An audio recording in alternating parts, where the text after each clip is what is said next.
But the robot has identified 1,300 driving forces that are currently working in the world, and the number is increasing as we find that we're getting more uncertain,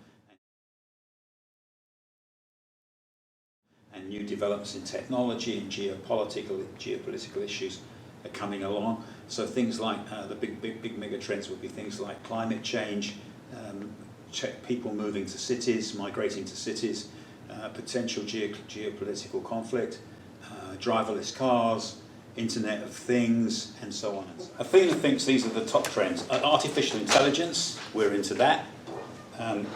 Everybody's currently racing down the route of trying to develop artificial intelligence in all sorts of ways. Changes in the automotive and driverless cars.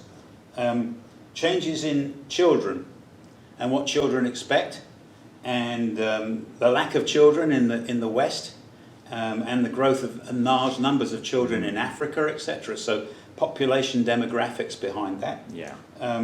The rise of cities, smart cities, and also migration to cities.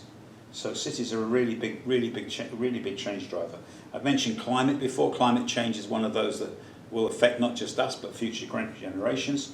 Cyber security is seen as one of the biggest risks.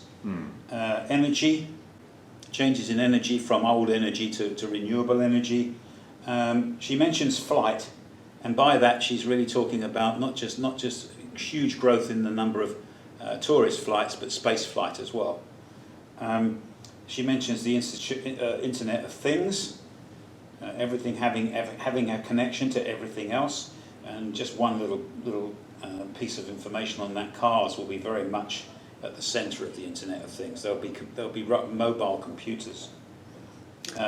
Geopolitics and everything that's going on with populism around the world, and threats that we see from various countries looking at each other with askew eyes. Population change, we're going to see large amounts of new people joining the Earth between now and 2050. And the last one, sadly, she thinks war is one of the possibilities as a megatrend if we continue down the road of trade wars, etc., etc.